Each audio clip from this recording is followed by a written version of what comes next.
I pledge allegiance to the flag of the United States of America and to the republic for which it stands, one nation, under God, indivisible, with liberty and justice for all.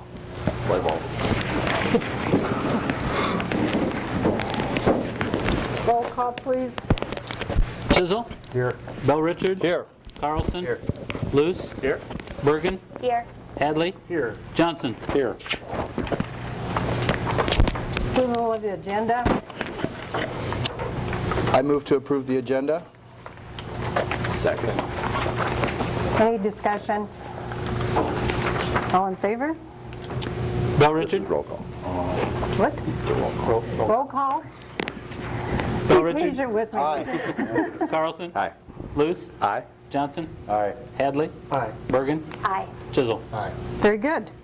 Next on the agenda is employee years of service recognition, and Wanda's going to do the announcement for that. Okay, thank you. Thank you, Lorraine. For the benefit of the people here, each year we do an annual employee recognition for milestone anniversary dates, 5 years, 10 years, 15 years, that sort of thing. And they receive a City of Decorah pin with those years of service on there. So this year we have Ann Nugel. She is with our Decorah Public Library, and she has been here for 20 years. Wow.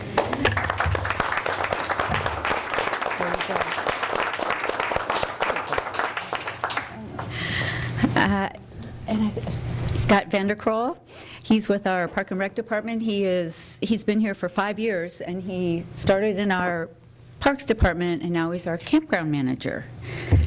So let's see.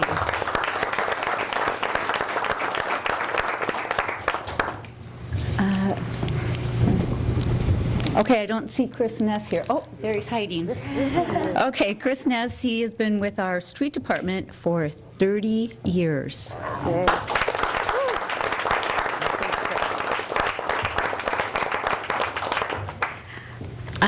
Mike O'Hara, our wastewater treatment plant superintendent, he has been with us for 20 years.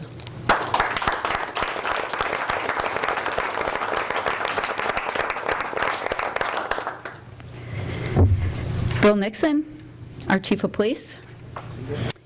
He has also been here for 20 years.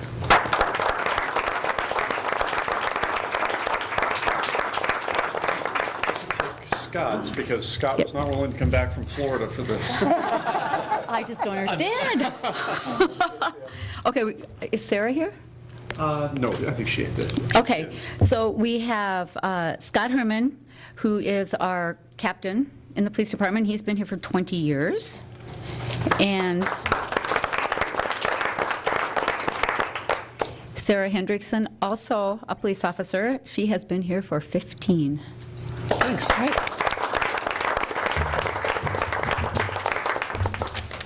Thanks to all of you for everything you do. Thank you very much. I think it's a true testament to the quality of the services provided, and also for people who are willing to stay when they come. And I appreciate all the ones that are willing to stay, well, all of them actually, but the longevity speaks well. Prior to the public comments, I just wanted to briefly make an introduction as the new sitting mayor for the year 2018. As I've got it listed down that the mayor pro tem will be Randy Chisel. The committee assignments have been made. I'll just briefly state the committees and who the chairs are with those, so just bear with me. Budget and Finance, Chisel's the chair, Bergen, Carlson, and Johnson. Community Betterment, Bergen's the chair, Hadley, Luce, and Chisel. Economic Development and Property, Bill Richard is the chair, Hadley, Johnson, and Luce. Personnel, Negotiating and Insurance, Johnson is the chair, and all the members are part of that committee. Public Safety, Luce is the chair, Bergen, Carlson, and Hadley. Streets, Alleys, and Sidewalks, Hadley is the chair, Bell, Richard, Johnson, and Chisel. Water, Sewer, Public Lights, and Utilities, Carlson is the chair, Bell, Richard, and Bergen. The new members that we have, I think you know Randy's first ward, Dan's second ward, Andy is voted back in for third ward, Steve is fourth ward, Johanna's new along with me for the fifth ward, Ross is at large, and Kurt is at large. The new member training that has gone on, Chad and Wanda did a day-long training for the new members, which included the covering of the city code, budget outlines, rules of city council meetings, and department head tours, just to name a few things. And then we also, the three of us also went to the Iowa League of Municipality workshop, which was very valuable. People ask me what my goals are. I'd say the short-term goals is building the city council as a team. We have new faces that are on this team. We're excited about the work that we've got ahead of us, and it takes a while to gel together as a team once we start working. The budget session and planning is essential for creating the base of the operations. So right away we will be working with the department heads, the budget pieces, and getting that together. And it's truly one of the keystones for all of us to be on the same page of knowing budget-wise what the city has for revenues and expenditures. And also becoming familiar with the process, assignments, and ongoing decisions. If I were going to look long-term, I would say discussions on any type of capital improvement needs included in all of the departments, any of the city operations and facilities. You can't actually, well, you can go by the seat of your pants if you want to, but it's a little hard to budget for that. But I think it's also important to look long-term as far as what some of those capital improvements are, and I think that it was a request of the department heads when they come forth with budget to bring some of those so we can be discussing that. I probably would foresee potentially maybe in the spring doing a goal-setting work session once we've gotten the budget done and worked on for that. Most effective and lasting changes happens at the grassroots level. This is about as grassroots as you get, I would say. I'm proud of the team that we work with, both city council and departments. We are all in this together, and building partnerships is essential. Navigating the conversational differences and disagreements to create transformations. Every attempt will be made to conduct business in a positive and respectful manner. So welcome to 2018. And with that, is there anybody that wishes to approach the City Council for items that are not on the agenda? Okay, seeing none. Consent agenda. I just read through these, correct? Consent agenda A, minutes of the December 18th, 2017 meeting. B, claims. C, PPE. Tell me again what that is.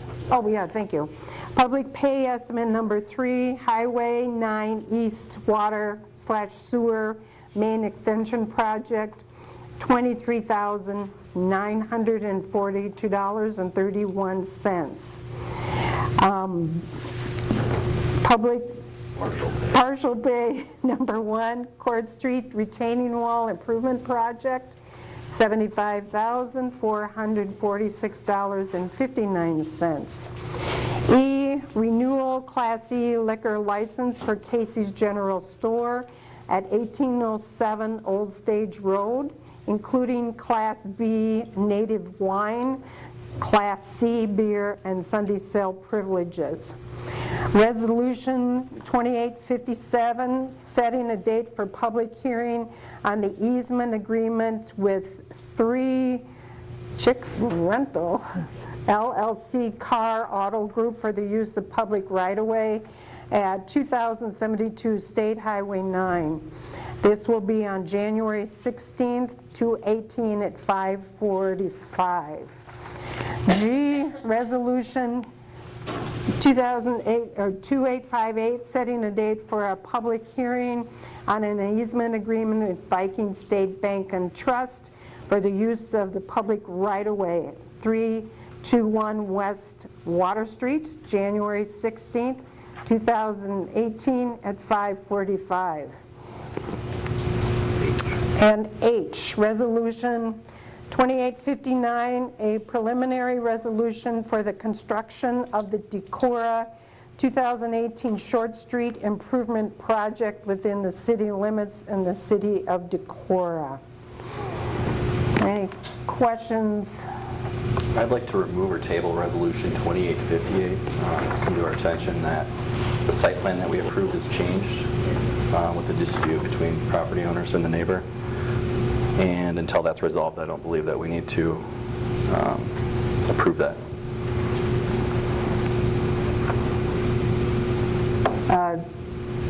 Any comments? Ted? So I did speak with Viking State Bank Representative Rick Burst today, and he's here as well as are the Castertons.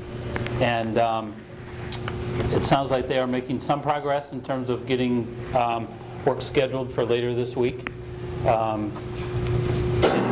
Looking at some of the, they want to deconstruct some of the combined wall and really kind of see what's going on in there. That was something that they had talked about doing in their last joint meeting. That work had not been scheduled until I found out today for this week. I don't know if Rick or the Castertons have anything further to share, but you know, if you want to table that until the next meeting to see if that work actually happens, that's fine. And that would still be in line with the building project that would be in. Okay. I guess my next question would be, when do site plans become, once they change, how much change does it take for those to no longer be valid? So I have talked to legal counsel about this, and since the city doesn't have a building code, when we look at changes in the structure, maybe the roof line or the type of construction design of the roof, those are things that the site plan doesn't contemplate. The site plan contemplates zoning, aesthetics, site amenities, lights, stormwater, sidewalks, those types of things.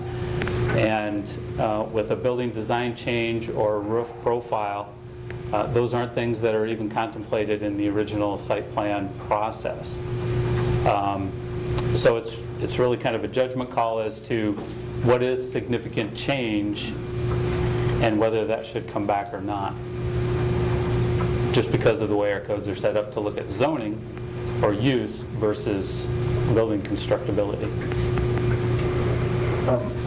I guess I don't know what the discussions are between the two property owners, but my question is, with what we have on the table for this, is it an easement or a right-of-way? It's easement into the right-of-way. Would it affect that at all, I guess, is what I'm... No, the current building, even before it's demolished, which is part of their plan, the current building is already into the right-of-way. Okay. You see that a lot of times in old towns when property lines don't match up, old buildings get built, and there isn't adequate survey work. So the front facade of that building is already encroaching into the public right-of-way. So this is an effort to try to clean that up once the new building is built. There would be two elements proposed in this easement agreement. One is for the vertical face of the building by approximately 6 inches over the right-of-way onto the sidewalk. Primary reason for that is so that the new facade of the new proposed bank can line up unilaterally with the existing Decorah furniture building. If it were forced to be back behind the property line, there would be an offset in the two facades. The second is below grade, under the sidewalk, and is because of the size and dimensions of the footings. Those footings would project into the right-of-way, it's proposed, up to about 16 inches. So what is the council's wish for either keeping this on the agenda for the next one or taking it off? So I would recommend, Mayor, since that item's been removed, that you consider the rest of the consent agenda Okay? and then deal with that item on its own. Tonight still, though? Yeah, tonight still. Yeah. Okay, Okay. that sounds good. So what we're agreeing for the consent agenda is everything Yes. but the Yeah, I'm item sorry. G. And you need a second I would to, move the rest of the consent agenda other than item G. well, you need a second to remove that item from the consent Oh, do agenda. you? Okay, I'll second that. Any other discussion? All in favor? Aye. Or roll call? Roll call. You're tricking me now. You'll get it's your first Yeah, name. maybe in the third time. Okay, Carlson? Aye. Luce? Aye. Johnson? Aye. Hadley? Aye. Bergen? Aye. Chisel? Aye. Bell Richard? Aye. Okay, that item is removed from the consent agenda. Now you can consider the rest of the consent agenda. So I would move the consent agenda that stands with that item removed. Second. I'm sorry, who seconded that, Andy? Roll call. Luce? Aye. Carlson? Aye. Bell Richard? Aye. Chisel? Bergen? Aye. Hadley? Aye. Johnson? Aye. Since that item was taken off, where is that placed in the agenda? Right now. right Okay. After the rest of that item. So we're not delaying construction or anything, there's still an ongoing negotiations between the two parties.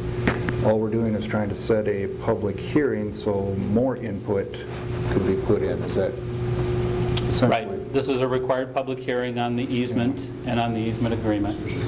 And so if you were to table this item, you would simply delay when you set that public hearing until the next council meeting or whatever other date you might choose to bring that item back up. Simply the item to set the date for the public hearing, you're not setting the public hearing. You need to decide. I guess my opinion is, I mean, if there are concerns with this easement based on any potential disputes or change in the plans, wouldn't it make more sense to have that discussion in the public hearing versus whether we bring it to a public hearing or not?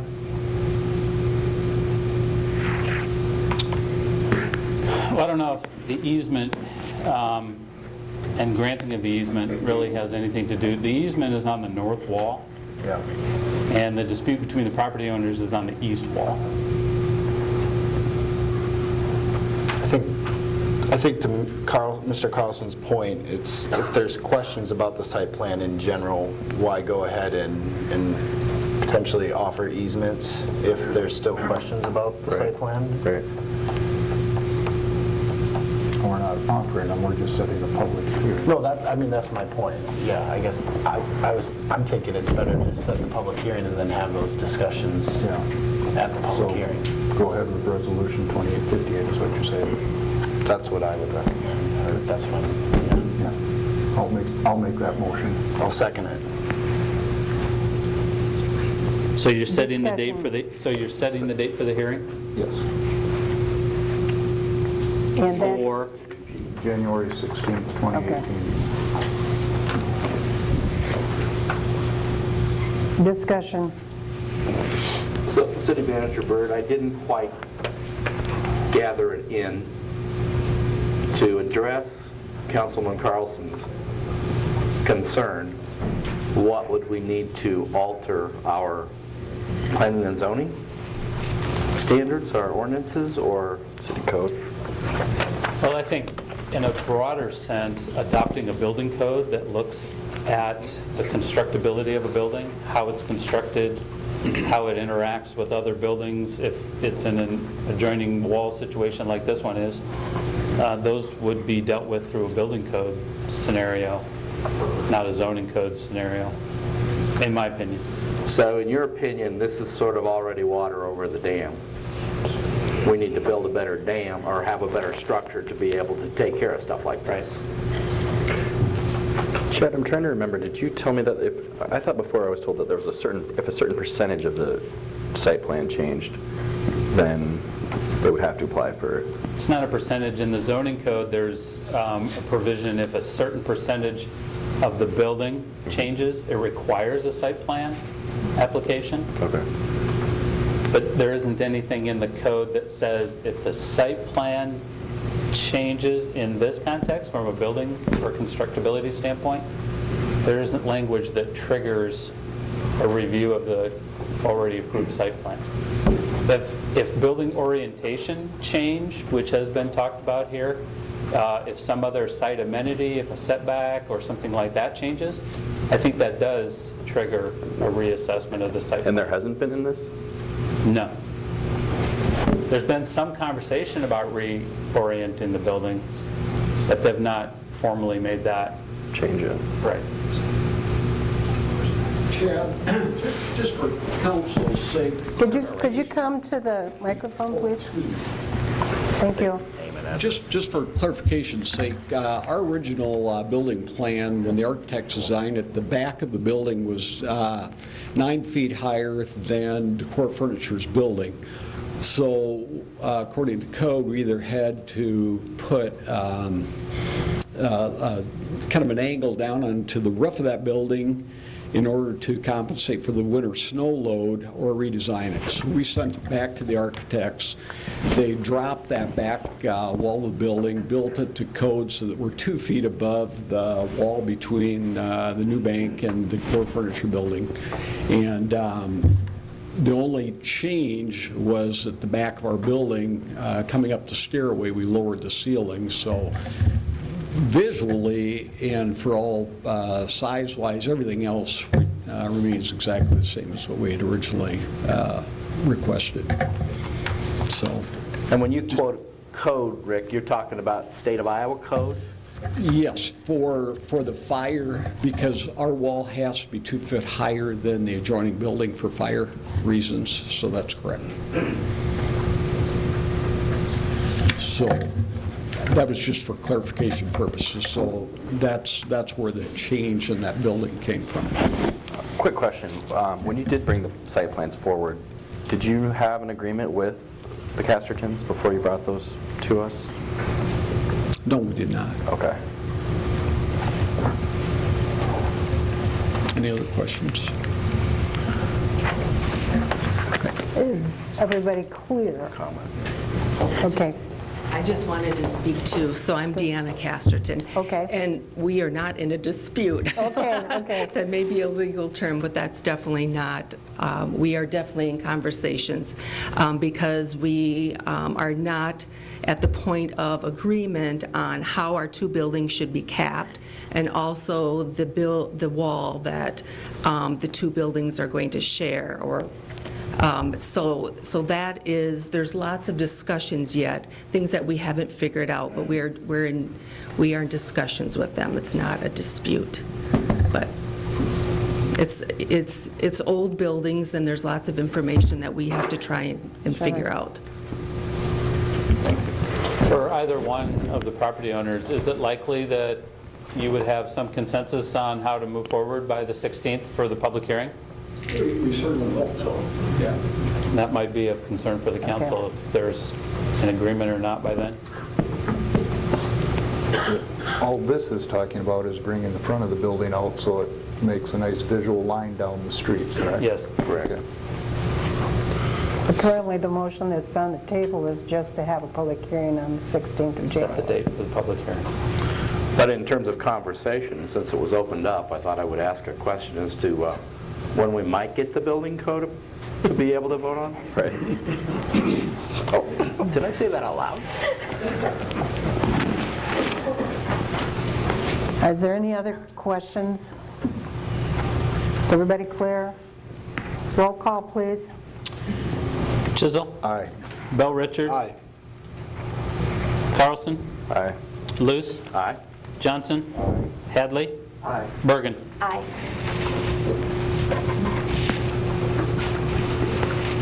Passed.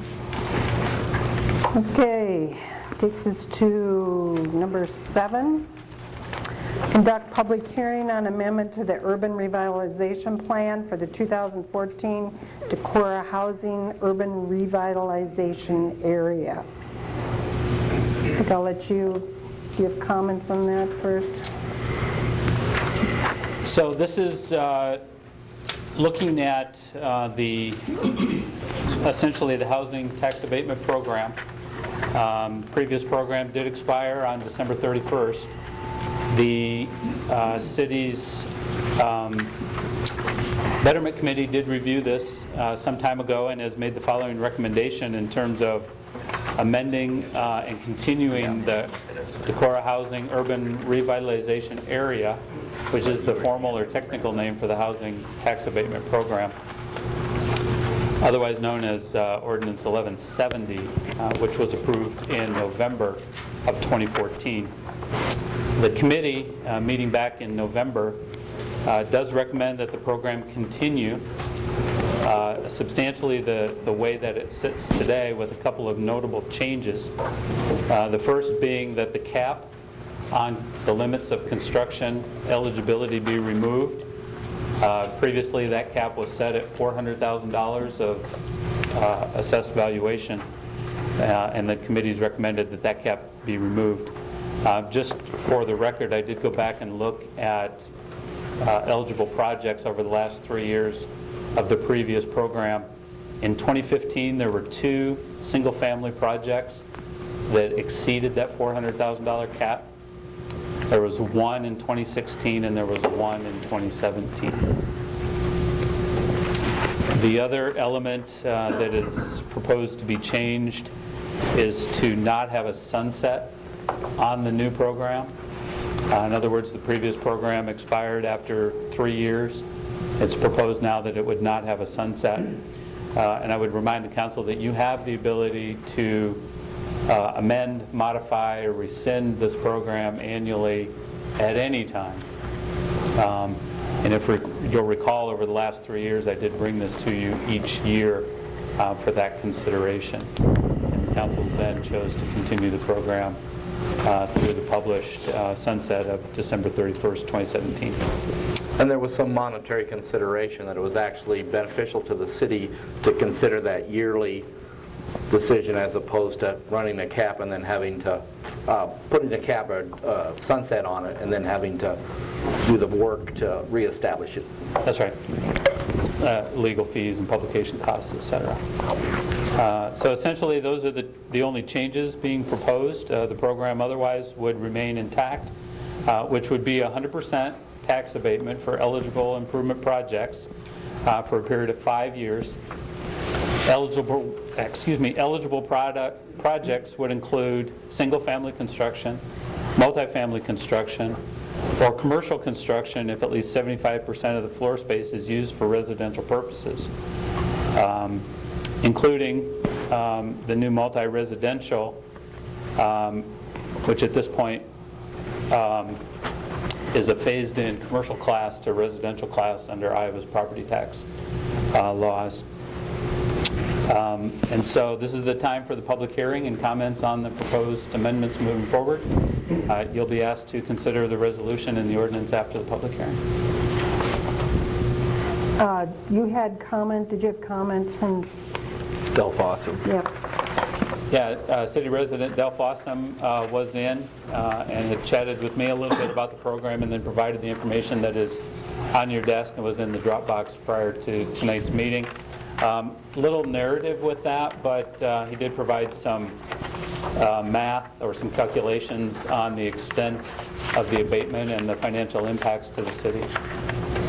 So, I mean, to summarize what he had provided us, am I correct in essentially saying, had there been no abatement and the construction was equal to what had happened over that same period of time, the city, because they had abated 5 years of taxes, would be losing $950,000 in revenue? I believe that to be his conclusion based on these numbers, right? And do you feel like his numbers are in the ballpark? You know, just looking through this, they seem reasonable. Okay. On the back page, do you know what those numbers reflect? The 2,855 homes in Decorah, how it ties to the, Yeah, I don't know how that ties to anything. I couldn't No, understand. I don't know. My assumption is, there were 47 properties that received approximately 4,000 in abatement per year. And his point is, but there are actually 2,855 homes, so my assumption is he's trying to show that there's a small amount of individuals benefiting from this program. Oh, so the 2,855 is the total homes in Decorah? Right. Gotcha. Thank you.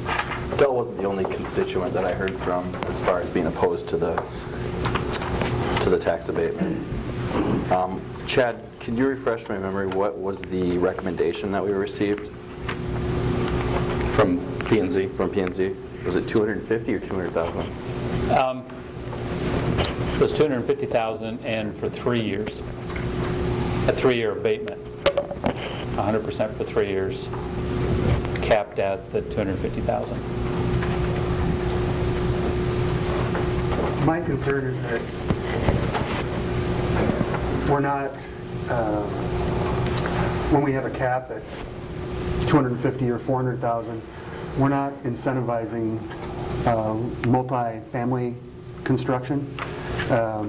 We haven't had multi-family, multi-generational projects in Decorah for quite some time, and you're not going to build anything for $400,000 that is going to allow multiple units. Right. And when the Upper Explorer Land housing study came out, to me what it showed was the fact that we really need rental.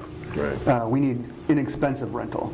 And while the current tax abatement over the historical record that's happened that we're reviewing now was largely single-family homes, removing the cap would allow for a developer to come in, not necessarily a Decorah party, because what we've been seeing is local contractors.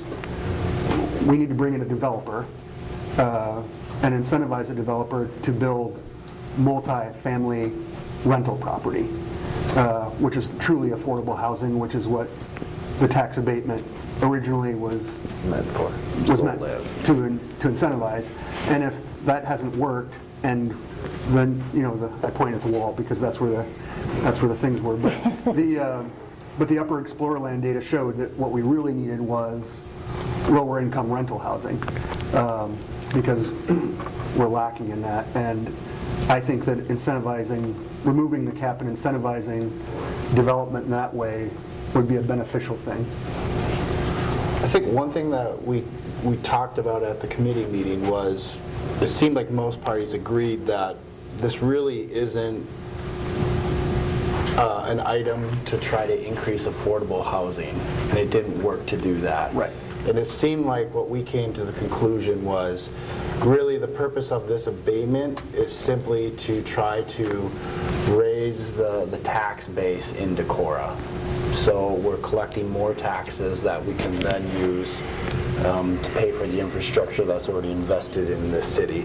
And so I want to be clear, at least in my thinking, that I'm not trying to think of this as this is an affordable housing initiative. And let's not try to make it that way. So I guess to my point with what you're saying, Ross, I think you're right. That's the type of thing that we need to incentivize. And is there a better way than just simply removing the cap on this program to do that? Coming up with another abatement for multifamily housing that has no cap, for instance, or some other way to do it. So that's I guess how I would respond to that. Is that possible, Chad? Can we have two separate abatements? Sure. What was the abatement for multi? Like how many were there? No, we didn't have any applications for multi-use, right? But the abatement applied to that. Mm-hmm. Is it still the 400,000 cap? No, it's actually, it's 100% of the first $40,000 per unit of construction. So it'd be 40,000 per apartment or per 4 units and above, construction. Yeah. A lot of times, if you are seeing a proposal for an 8-plex or a 12-plex, sometimes you're dealing with those in one-off development agreements rather than having something blanket across the city. It's not to say you couldn't, you could, but a lot of times you see those as specific development agreements. And with this amended plan, would we still continue the practice of revisiting it annually as we Yes. had before? So we're really making a commitment for the next 12 months. I think that's worked well, and I would recommend you continue doing that. So one question I have, and I've struggled with this issue, to tell you the truth, probably more than most on the city council. One question I have, and you have in the background notes, until the opinion of the city council, the desired level of revitalization has been attained. So my question is, what is that level? I don't feel like we have a good handle on, we're looking for this number of houses to be added. It's just more of, a lot of houses were built, so let's just keep going with it. And how are we going to come up to that opinion that the desired level of revitalization has been attained? I would prefer to try to at least gauge where that is prior to putting this in effect versus, just after the fact. And then the other question is, or economic conditions are such that the continuation of the exemption granted would cease to benefit the city. And that's the other question I have is, are the economic conditions of this city such that we need to have an abatement? And in my opinion, I feel like the economy is doing pretty well right now and people are wanting to move to Decorah. And maybe an abatement isn't really needed to incentivize people to build here. I could be wrong, and if other people, think that I'm incorrect, I'd sure like to hear that. But, given that assumption, at least of my opinion, and if I think things are going well now, and I think Decorah is a desirable place to build, and we still have to do an abatement now, when would we not have to have an abatement if maybe as good as it gets isn't the right terminology to use, but things are going well. So those are the things that I've struggled with, but I do understand the desire and benefits to raising the tax base, and this really doesn't cost the city anything up front. So I go back and forth, to be honest.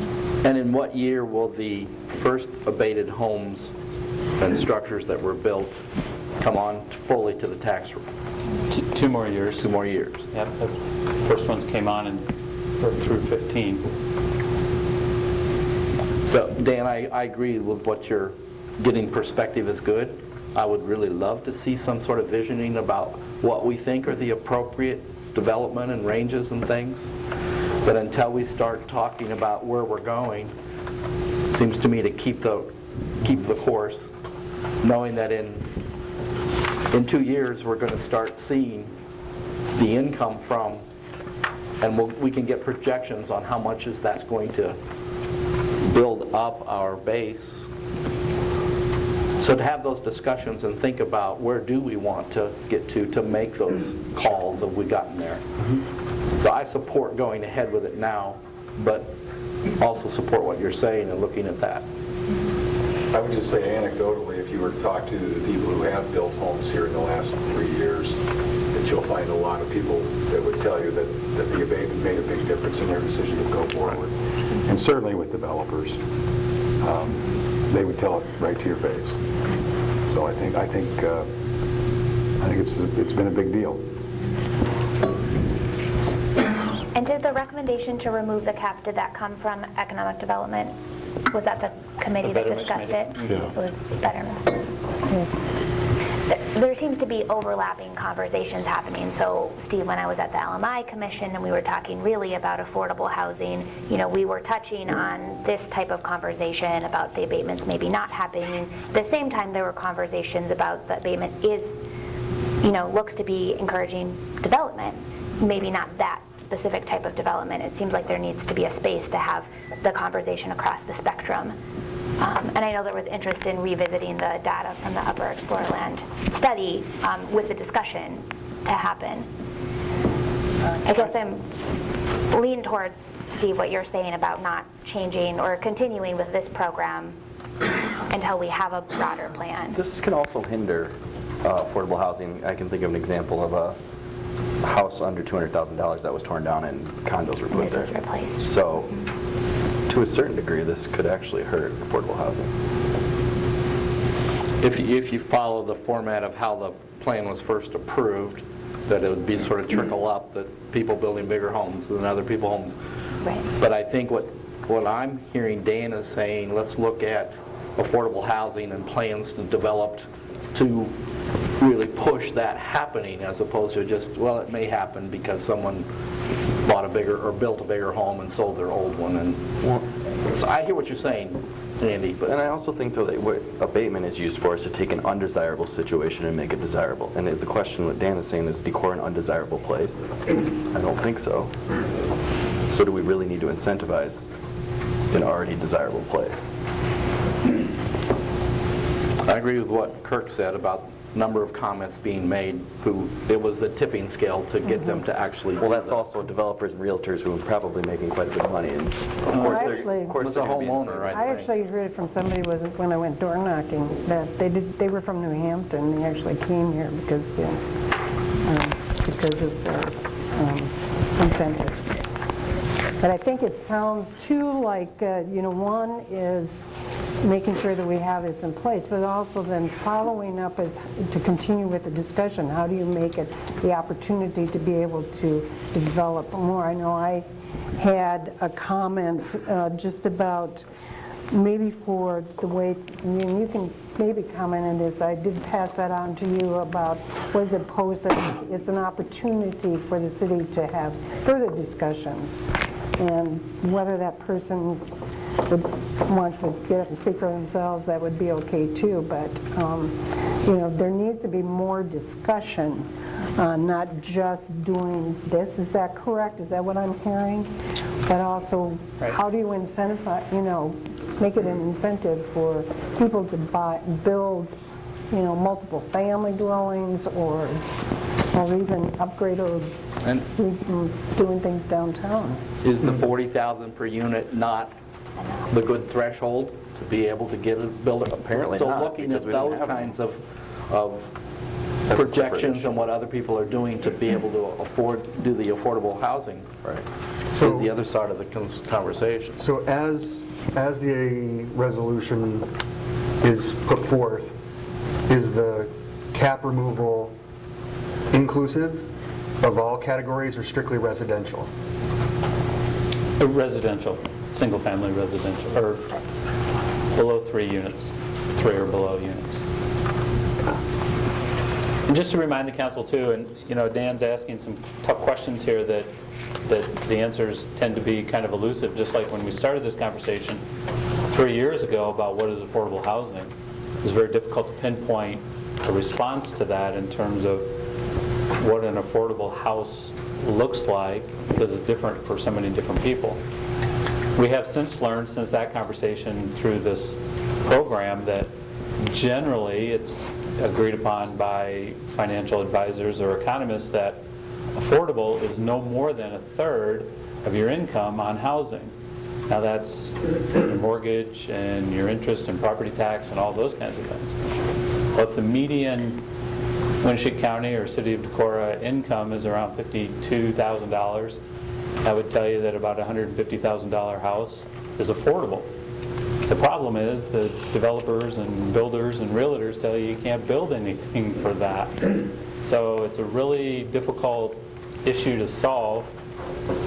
To Dan's point then specifically, what is enough, or what economic conditions have to exist in your community to say we've accomplished our goals?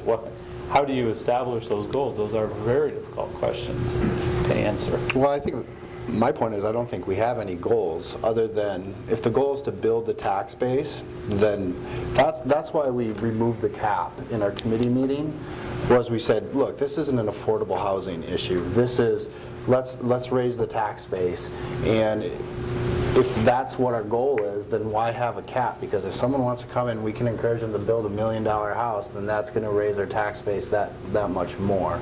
So just for some background, that's why, you know, it came off, you know, the cap came off. And I think that's really clear in my thinking. This is not an affordable housing program at all. Right. This is purely increase the tax base. We are saying that conversation of affordable housing needs to be extended and developed. And this is a public hearing, correct? Is there anybody from the public that would want to get up and speak on the discussion for input?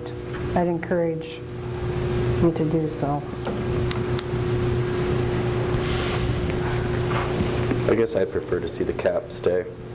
I think some people find it insulting that hardworking people have to pay their fair share of taxes, and people who can afford to build new homes can't, you know, don't have to for a certain amount of time. So I'd prefer to see the cap stay.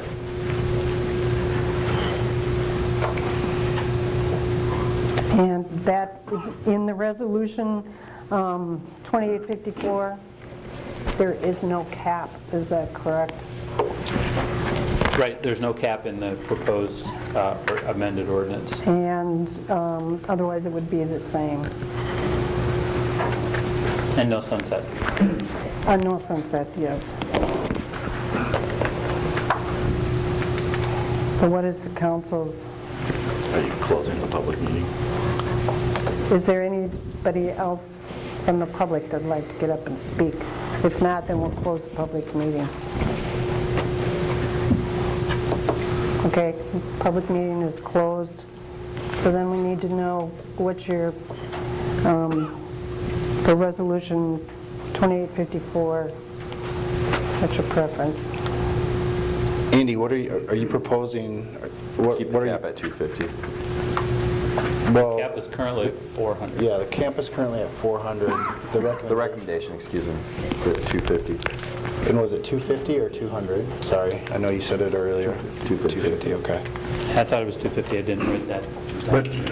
But really, right now, all we're going to be able to do is either vote yes or vote no on the existing resolution, correct? That's so if it So we vote no. if the cap, yes, if the cap is strictly for residential and we want to review it, the thing to do would be to vote this down and then Sure.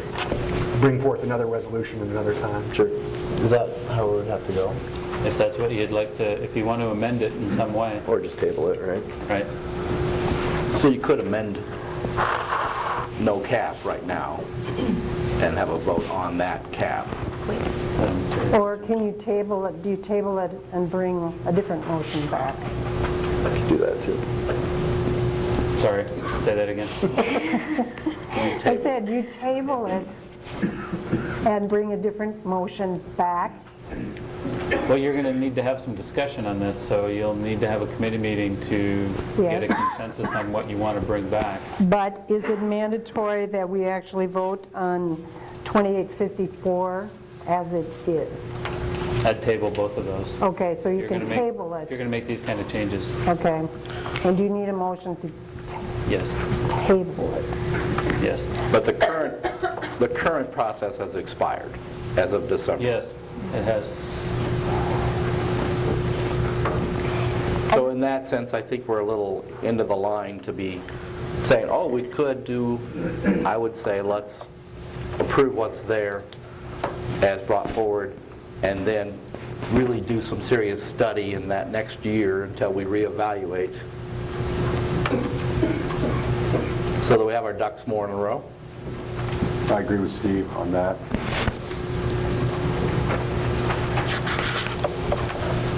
Because currently, if you don't have, like if somebody comes and requests that, are they able to do that?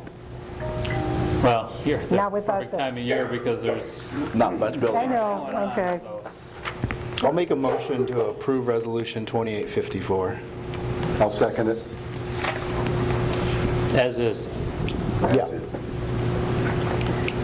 Okay, any further discussion? Roll call. Bell Richard? Aye. Johnson? Aye. Hadley? Aye. Bergen, Aye. Chisel, No. Carlson, No.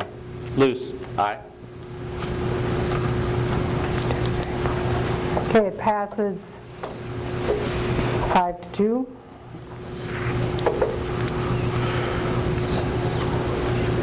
So then we go on to consider ordinance 1214, is that correct? Yes.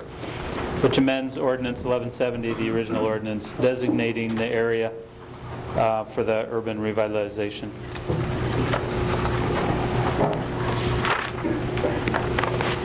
I motion to approve ordinance 1214. I'll second it.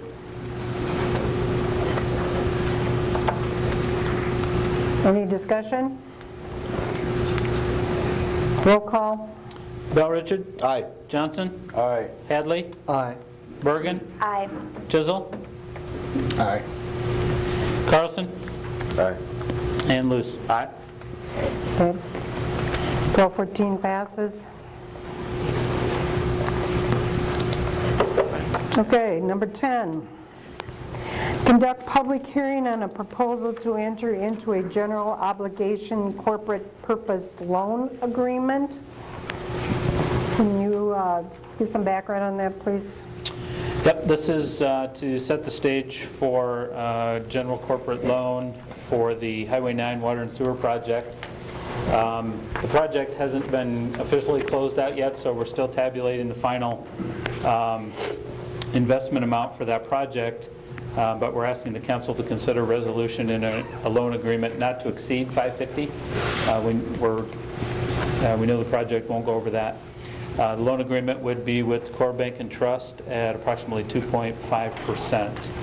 And so this would be the hearing and the resolution to acknowledge that and move forward.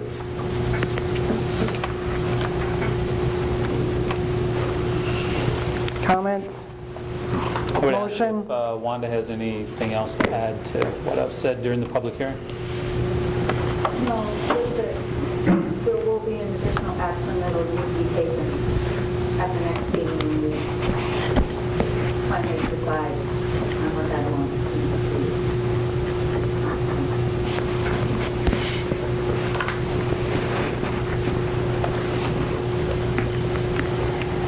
Is there anybody to speak at the public hearing in relation to this? If none, I'll close the public hearing. I would motion to approve resolution 2855. Second. Discussion? Roll call? Bell Richard? Aye. Luce? Aye. Johnson? Aye. Hadley? Aye. Bergen? Aye. Chisel? Aye. Carlson? Aye. Okay. And we're on 12. Another public hearing. Public hearing on proposed, it's like a little magpie over here. I think so. Conduct public hearing on a proposed development agreement with Decorah Auto Center, including annual appropriation tax increment payments. This is the rebate development agreement for the Decorah Auto Center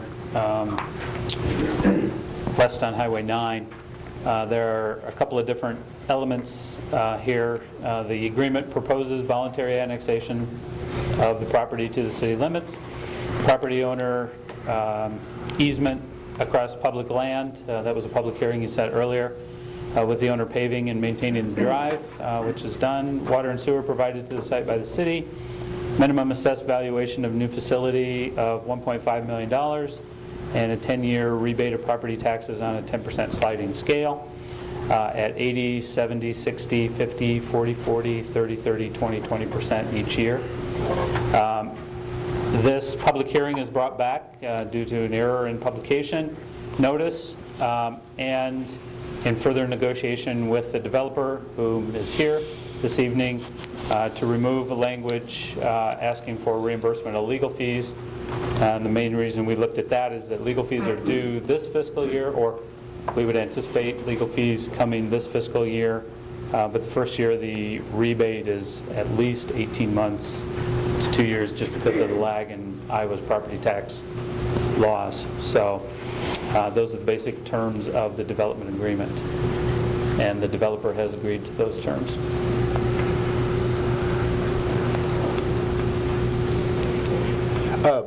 So my question is, if the minimum assessed valuation comes under the 1.5, what happens? It's just null and void?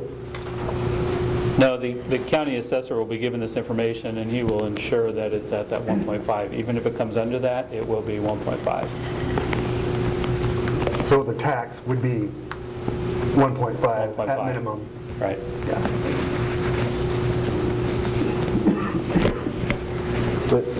And that's a vehicle to ensure that the city can pay for the infrastructure and still provide the rebate as well. So it might have a short-term valuation higher than what it should be, or I guess I'm a little confused. I think all parties involved reasonably expect that property to be in that neighborhood.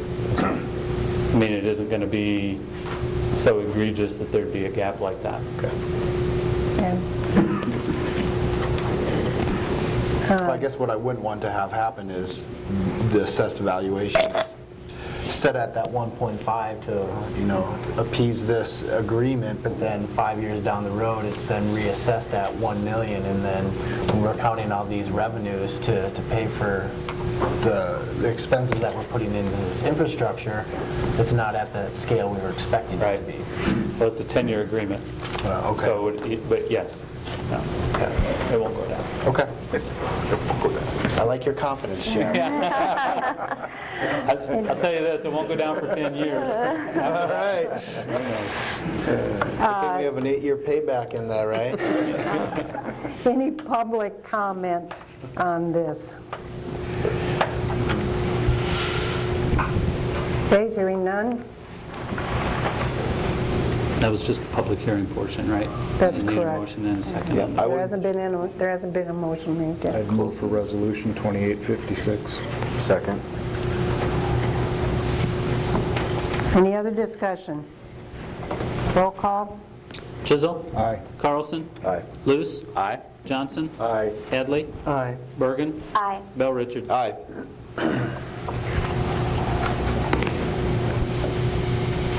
Okay, 14. Consider a recommendation from LMI Commission regarding an application for funding from the Low Rent Housing Agency. Can you give us background on that, Chad? The Decorah Low and Moderate Income Housing Commission met on December 14 and considered 2 requests for funding. Just a little background for those new to this issue. The Low and Moderate Housing Fund is established whenever the city has a TIF project that encompasses some form of residential. When that happens, state law requires that the LMI factor in the county, roughly 33 to 36%, kind of depends, but that amount of the project be set aside for low and moderate income housing. Over the years, the city of Decorah has had such projects and had developed this fund. We currently do not have projects that add revenue to this fund or add monies to this fund. But the fund sits there and is available for low-income housing projects, of which the 2 applications presented to this commission created to administer those funds on a recommendation basis through the council. So the commission considered 2 applications, one from our low rent housing agency, and you see the background notes there in their request, and the other through the Northeast Iowa Regional Housing Trust Fund, which is administered through Upper Explorer Land. Steve, Councilman Luce serves as chair of that commission, so I don't know if he has any other comments. I think the minutes were in your packet as well. So. The request was actually for $8,000, but the commission suggested that we provide a little push by going to $10,000 and let the checkbook not be so tenuous. In terms of how HUD deals things and pays things and various things, the commission has trouble because HUD doesn't want they don't care about the local books, what they look like. They care about what their books look like. And so they give money at the very last so they look better than. So it seemed to, we passed the motion to increase it to 10 to give them that little bit of cushion. What is the balance in our LMI fund? 49, was it? No, it's higher than that. 149. I have it here. I think right now it's about 96? Yeah. Yeah.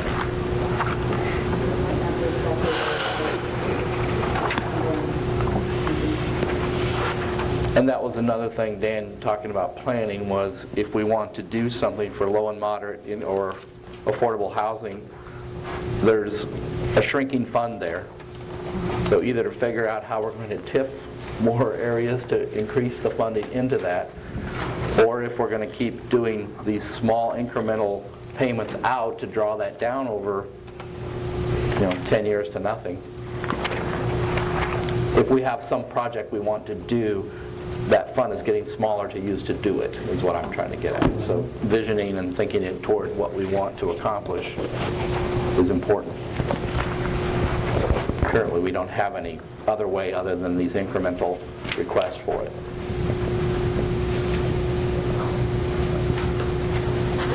Okay, so this is a recommendation. There's What's actually the- two, so they're both set up And do they have independently. to, so do they you have to can- do separate ones? Each one's separate. Okay. Yeah. So this would be for the first one that's in 14? I would move supporting the recommendation for the low-rent housing authority, In the amount of? $10,000. I'll second that. Discussion? Discussion? Roll call. Luce? Aye. Johnson? Aye. Carlson? Aye. Bell Richard? Aye. Chisel? Aye. Bergen? Aye. Hadley? Aye. Okay, and then the second one, which is consider recommendation from LMI Commission regarding an application for funding from the Northeast Iowa Housing Trust Fund. What's the second part of that? Well, did he make a motion on 15?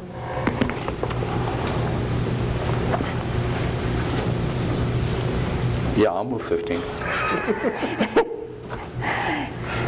we have a second? Second.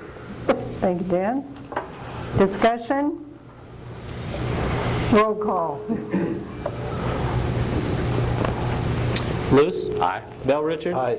Chisel? Did we just motion to spend 15,000? No, I heard item 15. Item 15. No. Sorry. I'll try to enunciate. Is this where we get up and do yoga? Clarify, the motion was for $5,000 to the Northeast Iowa Housing Trust Fund, right? Aye. Yes. Bergen? Aye. Hadley? Aye. Johnson? Aye. Carlson? Aye. Okay. 16, reconsider possible action on AMI smart utility metering in consideration of sending a letter regarding the same to Alliant Energy requesting an installation moratorium. This was last visited City Council on October 16th. There is a protocol for who brings this forward, is that correct? Yeah, and there's a correction in my background notes here reflecting the minutes of October 16. Luce made the motion, Johnson seconded. Luce and Johnson voted aye, and they were in the minority. So at this point, following council rules and Robert's Rules of Order, only Chisel, Bell Richard, and Carlson could bring a motion back to reconsider. Which I'll take credit for. Because it was brought to my attention that we may be, if we did municipalize, we would end up maybe incurring quite a bit more expense for infrastructure that we may not need or use. So I'd like to vote again with regards to sending a letter to Alliant Energy. I'd be making a motion. Okay, thank you. Second. Would Steve be able to second that? Or can anyone? We're getting an opinion. Sorry. There's a procedural question here. Right, there was. Whether Andy's bringing it forward or putting it as a motion, can Steve second it? I think he can, because the city's procedural rules are silent on that. It just says a member who voted with majority may move for reconsideration of an action. Okay. Robert's rules, I will say, I think does say that it has to be seconded by somebody in the majority, but our council rules are silent on that. And we don't adopt Robert's rules per se, but I know past city council have always followed Robert's rules. That doesn't mean you're bound by it, though. So in the You're bound by your own rules. grand scheme of things, I'll second it. there you go. Discussion boards? That'll be up to the mayor to decide. Say that again? Any discussion Oh, prior from from the public. Briefly? It's not a public hearing, but if you want to, you can. I will allow that for a brief period of time.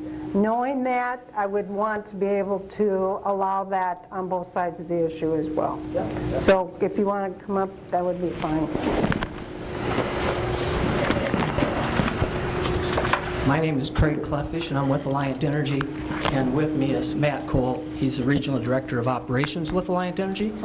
So regarding this matter about sending a letter to Alliant Energy, I was also here at that council meeting 3 months ago.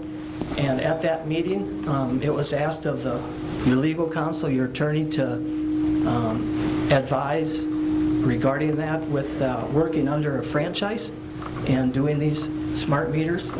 And just a couple comments as far as the benefits to the community of Decorah of installing smart meters. You want to touch on that too, just real briefly? So good evening, Mayor, council members. My name is Matt Cole. I'm the Director of Operations for the North Region. Appreciate the time tonight. Just a few points here is through our AMI deployment that we have planned, we're committed to a very significant investment in the community of Decorah.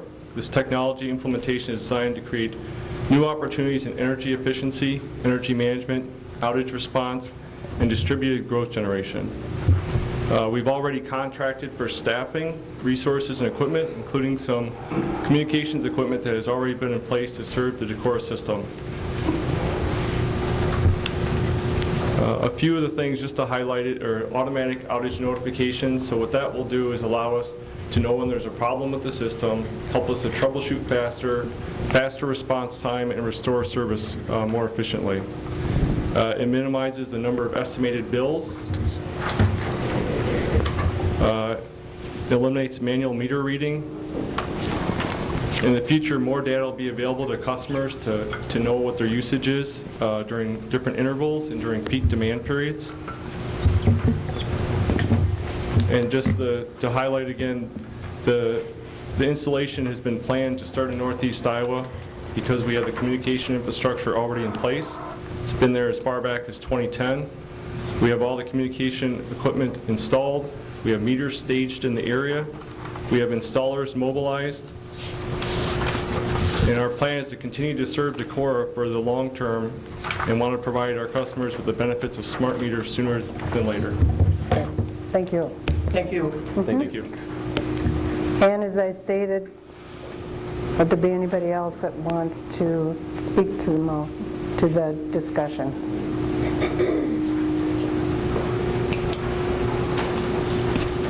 I think the letter that Larry, can you please state your name? Larry Grimstead. Thank you.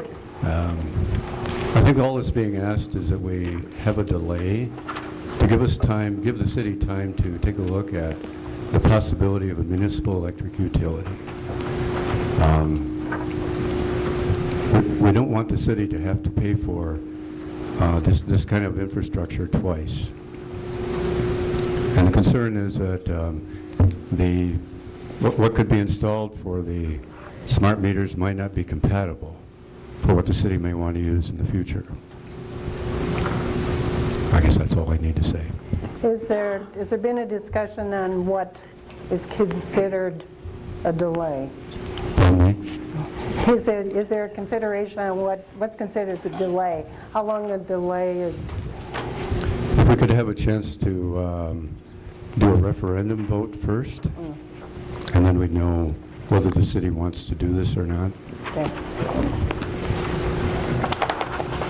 Thank you.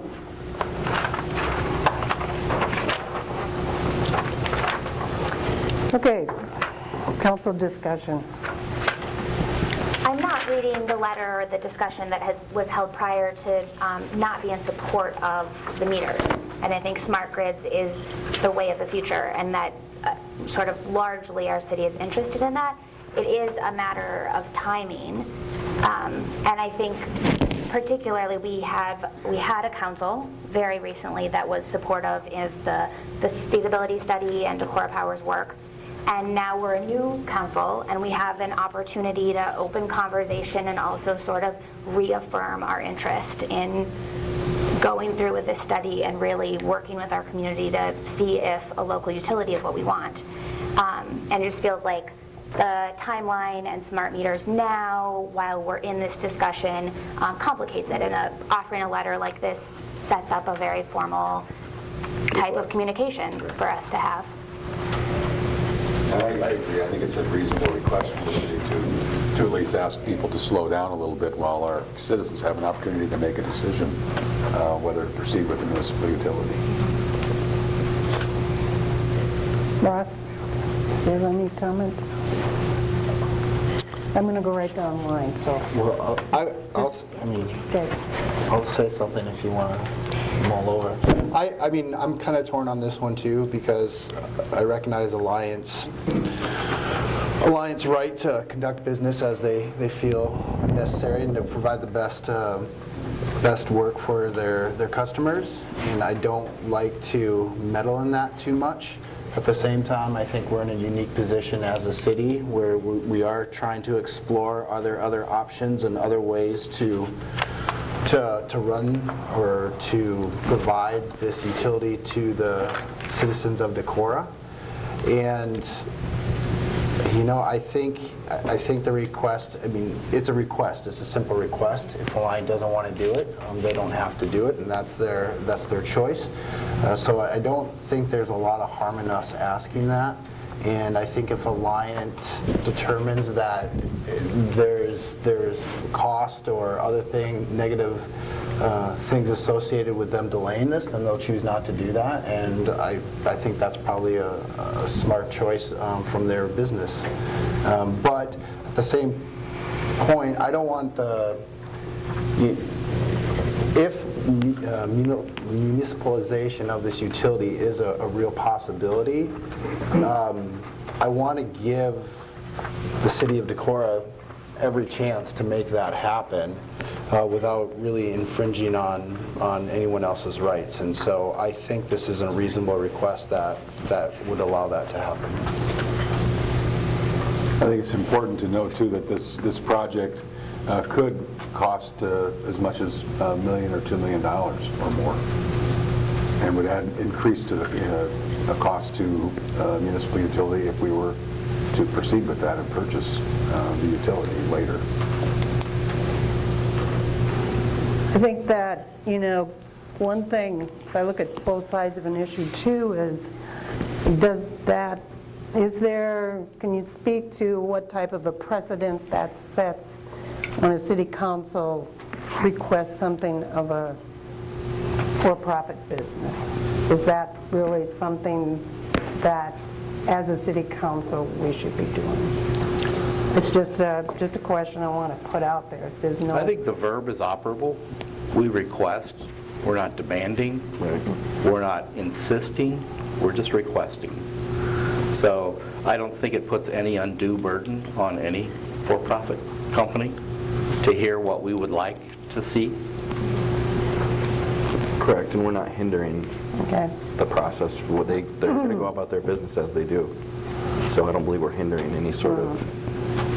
No, I would support the letter being sent just as a request, and also the compatibility would potentially be an issue, and one way or another, we're not asking anybody to stop anything. So, yeah. Randy? I'll enter. Oh, I'm sorry. Go ahead. I was just going to interject too, kind of following along the mayor's comments and what Craig brought up, is that you do have you are in the midst, albeit towards the end of, an existing franchise agreement, and what implications there might be moving forward with negotiating or renegotiating that agreement. That comes up in May of this year. I go along with that. I mean, we do have an operating franchise agreement with them. They have the right to do this.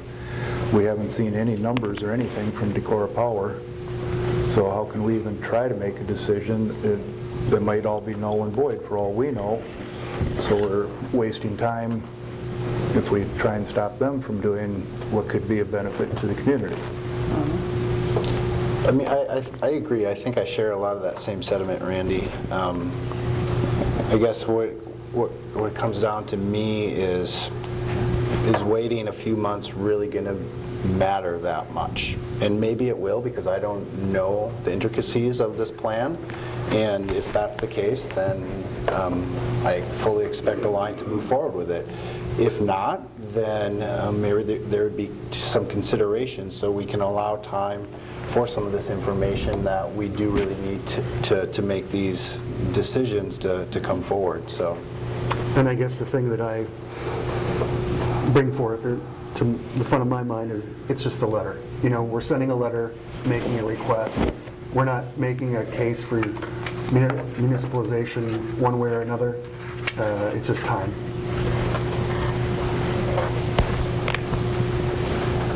What's the council's desire? There's a motion and a second, so we need to... Who did the motion? Oh, sorry. I got one more question for city attorney and city manager. Mr. Grimstead alluded to a referendum bond or vote.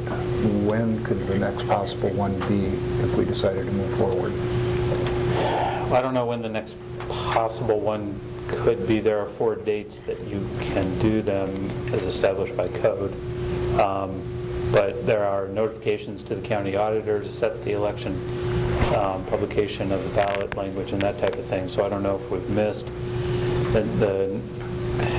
when we did it for the telecommunications utility, and I haven't looked at it specifically for the power utility, but if it's the same, I think we had to do it by September 1st to get it on the ballot for November. So when we did it before, the council had to pass a resolution, I think it was in August, prior to the November election. I would ask Wanda, do you recall those 4 dates in the state code? It's like March. A quarterly basis structure.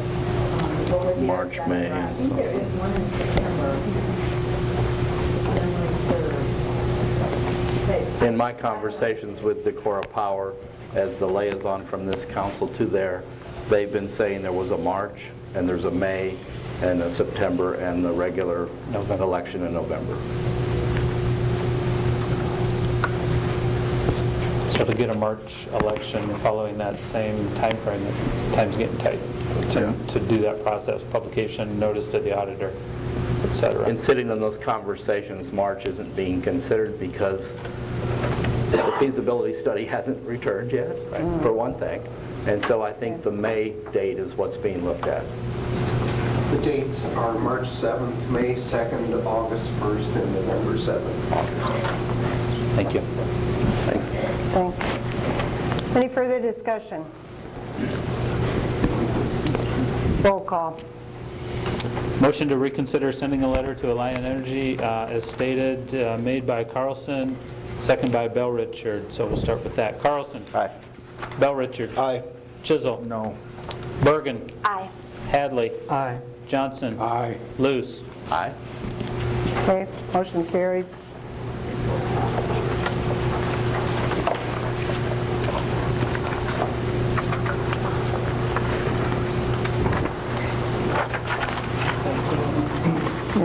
Okay.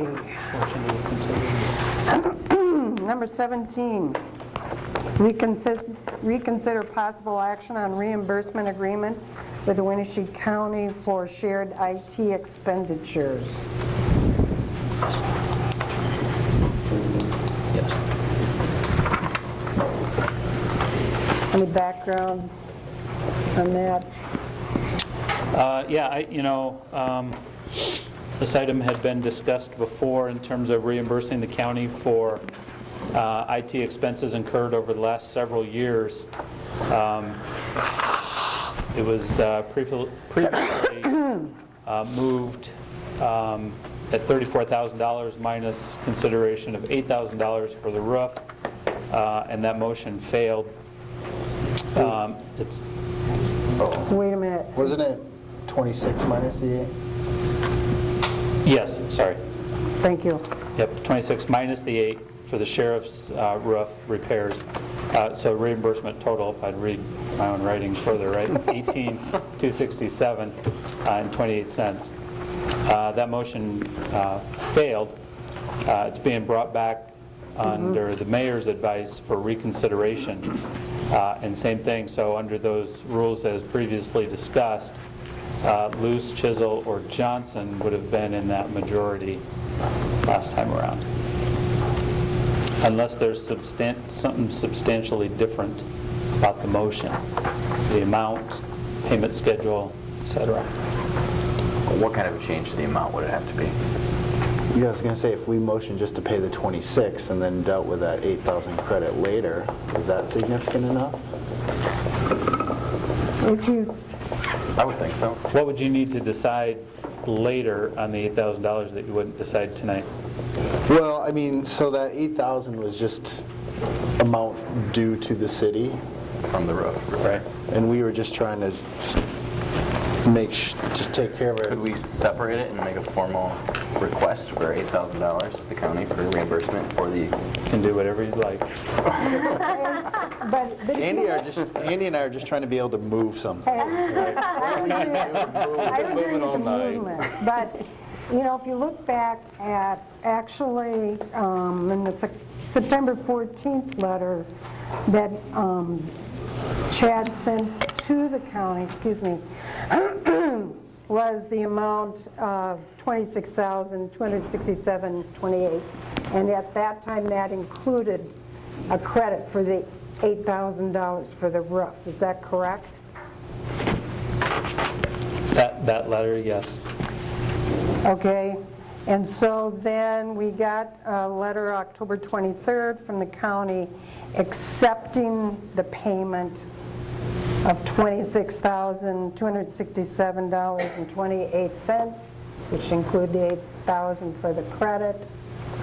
That's why the consideration is for $26,267.28.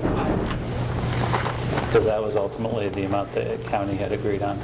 I would make a motion that we would pay $26,267.28, half of it being taken in the next fiscal year and the other half in the following fiscal year. I will second that. Discussion? So just to be clear, so July of 2018 would be half of that, and then July 1st of 2019 would be the other half? Yes, $13,133.14. Can you say that again, please? $13,133.14, beginning out in the next fiscal year and the balance in the following fiscal year. And what's your reasoning for that? I think it's logical to pay your bills, like you commented in the vote I took, the previous vote, that you had the gentleman's agreement, and I do think we got the county's attention that we're going to give you what you want, but I think we just need to do it. We've already spent money for IT in this fiscal year, so I would say moving it and doing it over the next two is reasonable. I mean, would paying it all either in this fiscal year or the next fiscal year have any substantial effect on our budget and our ability Well, to pay we've already spent a fair amount this year on new equipment because of this arrangement, Mm-hmm. so yes, it would have an impact, major impact this fiscal year. I would recommend that we don't pay it, and that was my recommendation in the background notes, that if anything, you at least defer it to July of 19, or fiscal 19, July of the 2018 calendar. I'm still a little confused on the amount, so when I made the motion last time to pay $18,000, was I really kind of shorting the county on that then? Did I misunderstand it, or? You were given credit for the roof. You were, yeah. The roof's already been paid, is what I understand. The roof was already paid now, or no? They haven't paid us for the roof? No. Oh. But it was credited, But they that still was owe us for included. that. Right. The credit was for that, because originally it was 34,000 some odd. So here's what I would Right. say. Okay. If they owe us $8,000 and we're going to delay payment on this $26,000 over the next year and a half, I sure as heck wouldn't be willing to put that $8,000 into your pocket too soon. Right, we would probably expect the same treatment back. So, Okay, there's a couple things. One is, as stated at the last city council, this amount of money is how much we would have paid for use of that equipment Yep. up until the end of November. the $26,260. That's correct. Yep. So we knew originally that we were going to be paying something for the equipment. Obviously, the gentleman's agreement was a great learning experience of not how to do it. So we are actually delaying payment over 2 years for something that we actually knew we should have been paying in this. Now, I know that we've incurred expenses far greater than that from what we've had to work through. I understand that piece too. The one thing that I would support paying it in 1 year, but I would agree with whatever the city council would choose to do. But I think that the attempting to move forward with building a relationship between the two of us and being able to get past this is huge. I agree. And that what we're seeing is a trickle-down effect in lots of different areas, and concerns from both county and city people as far as where money's going and where we paying for things. I guess that would be my comment as far as paying $26,267.28 at the beginning of this next fiscal year. Yeah, Lorraine, I'm hearing two things. One is that there's money to be paid for things that we've already used, right? And there's a question of when or how do we break that down. And then there's also a discussion of what is our relationship with the county and what do we want our relationship to be. That's correct. And it hasn't been particularly pleasant to watch the council bicker about what is or isn't a gentleman's agreement, right? So I would support in whatever way moving forward with payment of this. I don't know that it makes sense. I don't quite follow the reasoning of splitting it into two pieces. Well, the current motion that is on the floor is that the amount be divided between 2 fiscal years. Correct? That's the motion, yes. Yep. Yeah, it did. Yes, Yeah, it did. I think Kurt seconded it. And I couldn't make a motion until after that motion is dealt with, is that correct? That's the motion on the floor, so that You needs have to be to, dispensed that with. has to be discussed. Unless you can Dan, do you have a convince separate idea before we vote on Well, that? I don't know if I can even do it because my motion failed last time, but I still think we should pay the $18,267.28. I don't know if I could motion to pay that after July 1st, 2018 would be significantly different from my motion. Wasn't in the majority last time. I think you need somebody else to make the motion. Well, the first thing you have to do is you have to vote on the motion that's on the floor. Okay. So is there any more discussion on doing it as stated in the motion? Which is $26,267.28 in fiscal 19 and fiscal 20. And does that include the $8,000 credit, or that's now a separate issue? I think that's giving them credit off of their That is a credit. $34,000. Yeah. Got it. So it was 13,000 in one fiscal, 13,000 in another. Right. See, that's where I guess No, I'm still this confused on reads- that. This reads 26,000 minus 8,000. That was the motion on November 20th. And so what is our motion now? $26,267. That was the number, and then I last taped. Divided in two. Two payments. One in fiscal 18, one in fiscal 19. 19 and 20. Or 19. Already acknowledging credit for the 8,000. That's what I'm Okay. On the October 23rd, the county stated they accepted a settlement of $34,267.28.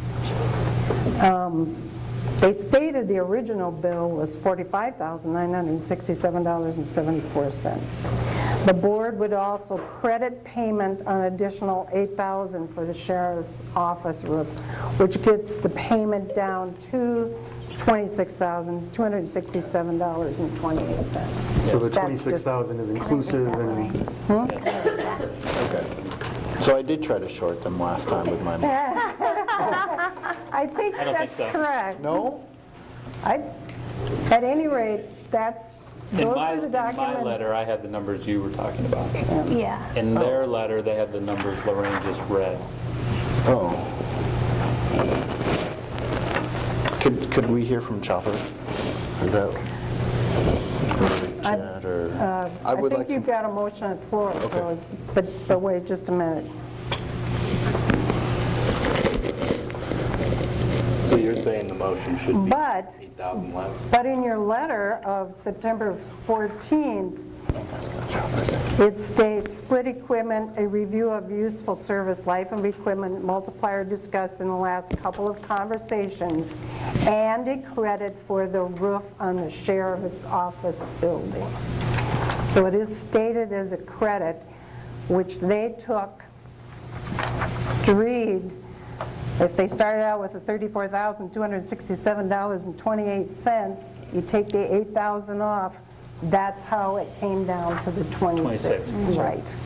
So you're saying they misread your letter? No. I don't know how they came up with that number. But as you said, it started at 45, it originally started at 114. Well, I can't go up that far. Regardless, you're here today. Well, then we're getting a great deal. So let's vote on the lowest number. Well, the first thing you have to vote on is The motion? the motion. Well, if the truth is that we only owe $18,000, I'm going to vote against my motion. Well, I think you can do that, but we need to have a vote on the motion, so I'm going to call for a roll call. Okay. You can rescind it. Can I withdraw my motion? I have no clue. Somebody said they helped me on It this. was seconded by Johnson. I'll withdraw my second. All right. Now, wait a minute. John, can you help us here? Good Robert's Rules question there. So it's been seconded, I think it's on the I floor, think it has so. to be voted. You'd have to vote on it if it's on. Just vote no. Okay. Go. But Okay, but then what you got to do is you want to make sure when you go to vote, you want to know if you're going to So vote. if this motion fails, then can one of the new members, Anybody can. Yeah, if it fails, then it's new, right. But if it- I don't think so. You don't think so, If what? this gets into the rules only talk about a motion to reconsider something that was already voted on. And as long as it's a substantial change, and that's very subjective. I would say so. Anybody can vote on it. But if you're going to be just adjusting the same dollars that Dan had in his previous one, just slightly, or the timing of it, I think you run the risk that somebody could say, hey, that's not a substantial change, you're just kind of playing games with it. That's why I think maybe what you want to do is just have a clear vote by the new motion. I mean, you got to finish this. You got to finish this one. Like the mayor said. Okay. And then start the slate clean with a new motion after that. I agree. And John, vote on what you have right now. with that consider. new motion still falls within that Luce, Shizzle, or Johnson is going to have to. I think it depends upon what that motion is. I haven't necessarily. Everything Yeah. we've discussed. Yeah, got it. Okay. Okay.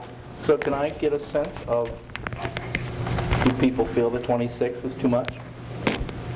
I do. As part of discussion? The first thing is you have to vote on the motion that's before you. Right, but we're still in discussion.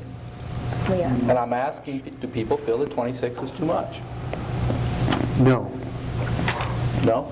I do, based on the information I thought was accurate, saying we, due to our prorated usage over that period of time, we owed $26,267.28 for the use of the equipment, period. And then the county owes the city $8,000 for the roof, so subtract that from the 26,000, you get to the 18,000. And I made the motion thinking that we'd already received 8,000 for the roof from the county. So if your motion is paying that with the expectation that we're still going to get 8,000 from the county, then I would say that's accurate. And let's take the high road and clean up the 26,000 on our own that we, your motion was cleaned up in 2 fiscal sessions, which I think is legitimate because we incurred expense that we didn't necessarily budget for. So doing it over 2 fiscal sessions is responsible, and we'll let the county deal with the $8,000 on their own. To show good faith. Yeah. Which I think we need to do at this point. Correct. Okay, now you got to think positive. That's what I said. I'm positive All we right. need to show good faith. Are you ready? I want a roll call on the current motion. Yes. Which is All to right. pay the county $26,267.28 in July of 18 and July of 19 fiscal years. That's correct. Fiscal year 19, fiscal year. Not paying. Half of. Yeah, we're not paying them 26,000 both times. Just making sure. Yeah, okay. We All have a right. motion by Luce and second by Johnson. You ready? Yes. Are Can you I sure ask you're a ready? No. So Who said this was going to be easy? So the 8,000 credit that is set aside, it will be a separate issue. It's not addressed in this motion. No. Right. Okay, We're voting on the $26,267.28 got it. in Total. total that will be split 13,000. Luce. in 2 years. Aye. Thank you. Johnson. Aye. Hadley. Aye. Bergen. Aye. Chisel. Aye. Bell Richard. Aye. Carlson. Whoa. Well, that took care of that. Couple hours.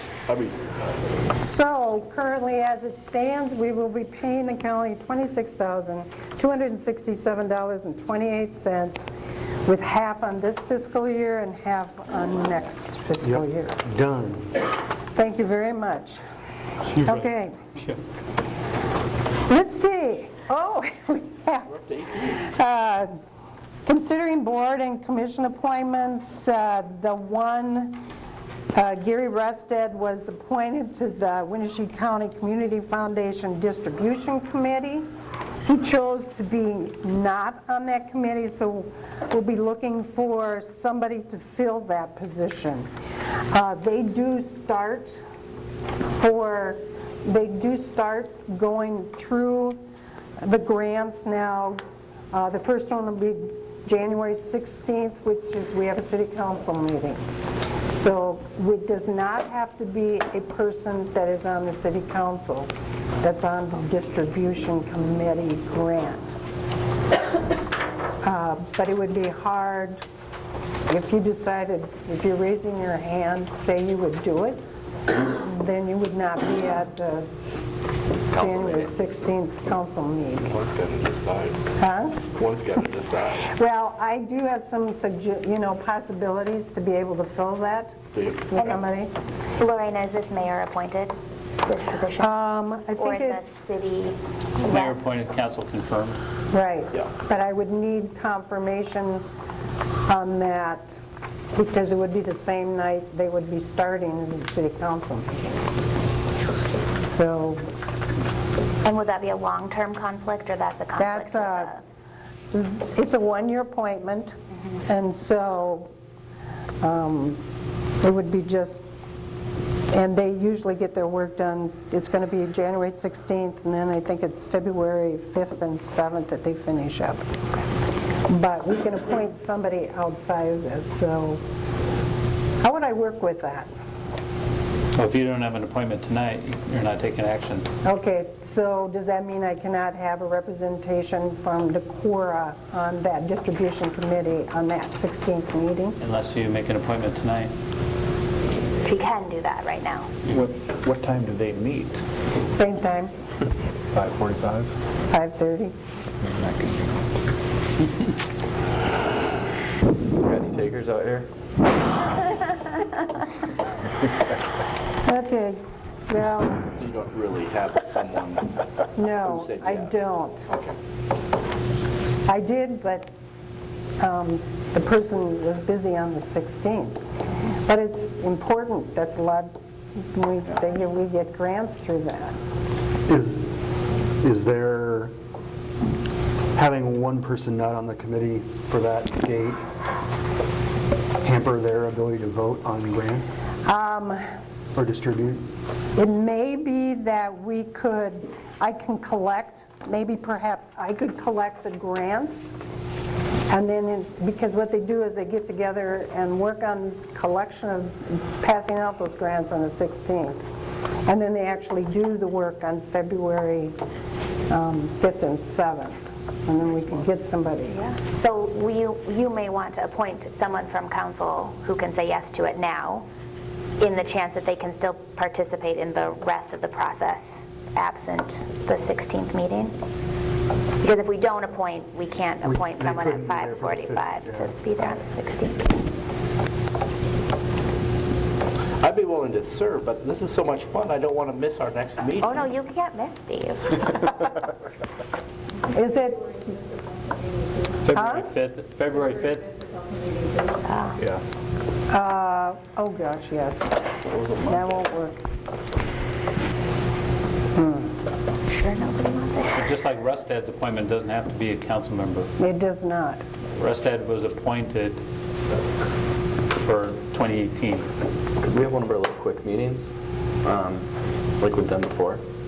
Could. Yeah. Do you want to have a special meeting We to can have a appoint somebody? special meeting to appoint someone. Can you And we- find someone in a few days? Well, What's up, Mr. Andy? Nimrod? I had talked to Andy about working with it as well. Now, he'll be gone on the 16th, but... Be happy to go there the 5th instead of a council meeting. Oh, no. Reviews are coming up, aren't they? Team player. Okay, I think maybe...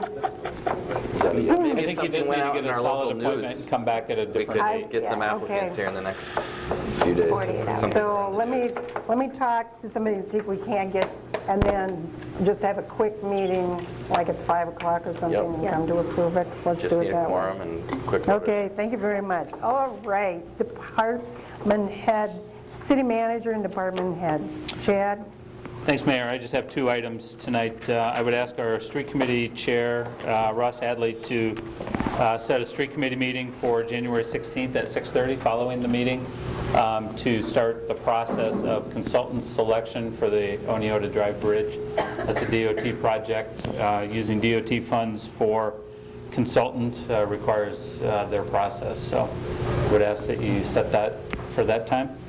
And then also, just to let you know, I received notice from the State of Iowa Department of Cultural Affairs regarding the Iowa Great Places, of which Decorah is one of just a couple dozen cities, asking for recertification of that designation. And so I'll be working with Downtown Betterment and the Chamber on whether we consider that or not. Say that, I'm sorry, could you say, what is it? Places. Iowa Great Great Places. Places, okay. And that's all I have. Thanks. Okay, department heads. Where are you out or what? The street department will be accepting Christmas trees the whole month of January, so you got them out, just bring them down and we'll deal with them.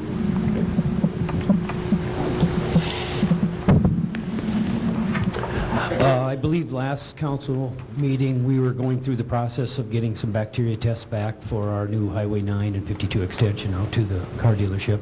That has since passed, and the meter has been installed, so as far as our end, the water and sewer, the lift station and everything, we are up and running. And also, we've received quite a few calls on water temperatures, frozen lines, frozen mains, and everything else. We conducted temperatures of all of our wells today. They're averaging about 51 degrees. We really don't get too concerned until that temperature gets close to 40 degrees, so we actually have quite a ways to go before that water temperature gets down there. We will continually monitor it, and if it gets closer and closer, we will definitely let everybody know. Thank you. And Todd, there's been no occurrences during this cold snap of any... Not on the city's mains or anything else. There's been some internal issues, but most of those, when we've checked them out, it's been, like I'd stated before at some of the meetings, for residents to check their crawl spaces and basements and small places like that to make sure that the heat is available, or heat is there, so the water lines don't freeze. So it's been all internal problems so far.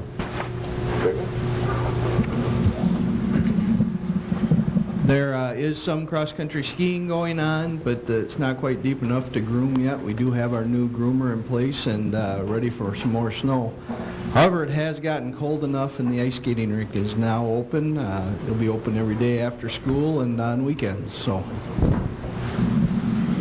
Hey, did you, the New Year's Eve bash, I know that I talked to Eric about numbers on those. Did you see those numbers? Yep. I think there was close to 600 people came to the New Year's Eve party at the Luther Regent Center on Sunday night. So. Well, and that was compared to last year, which was like, what, a little under 500 or something? I guess I didn't look. Okay. I don't remember right off the top of my head. It was a good about crowd. 100 more than last year. Right. I think it was the participation at the front door, thanks to some volunteers. It's that volunteer job, you know. Okay. Anybody else? Kristen. Speaking of internal water problems, we had a little bit of a water problem today at the library. I think we owe at least one person a car wash. We'll be talking to the plumber in the morning to get the final report about what exactly happened and how to prevent it again, but it's a little bit of a minor snafu at the moment. On a lighter note, big thank you to the parks guys. They came and took all of our exterior benches and completely refurbished them. The paint was getting old and cracked, and a lot of the wood was splintered and not very pleasant to sit on. They took them all away and redid the whole thing, and they look absolutely beautiful. So it was a nice little holiday present that really spruced up the exterior of the library. Did you have any damage with the water? We'll find out. Okay. The plumbers were really quite busy this afternoon, and we did what we could to clean things up a bit. But they assured us that there would be no further damage overnight. Okay. So we're checking on that this evening, and we'll see what they say. Good luck with that. Thank you. Anybody else? Any other meetings? I just need to set Let's see. Okay, why don't we start with Randy? Okay, I've got a few things. Finance Committee, we will meet on February 5th at 5 p.m. for our audit review from Hacker Nelson. And then I've got a couple of dates here for the budget workshop. January 23rd or January 31st, Tuesday or a Wednesday. January 23rd. 23rd or January 31st. And those are both on Wednesday? No, one's on one is a Tuesday. Tuesday, the 23rd, starting at 4 PM. And then the 31st? 31st is a Wednesday. Okay. Were you looking to get that set? Well, it just, if everybody could check their calendars. Either's fine. Either's fine. Either fine? Yeah, we're just both working for me. At what time? Sorry. 4 PM. 4 p.m. Either it's fine over here? So is this flood risk review meeting from 2 to 4 on the 24th? It's, That's on the 24th, right? but that, you're talking We're either talking the 23rd, okay. 23rd or the 31st. Gotcha. Sorry. I didn't hear any no for either one, so maybe both you and Wanda can Well, just set that. Chad, didn't you say the 23rd was rural fire? They had asked for that date. It hasn't been set. And what time were you saying, Randy? 4 PM. Or You wouldn't be able to do you both. wouldn't have to be able to do both. It's like a 4-hour thing, isn't it? 3. 2.5. So they might go to the 30th?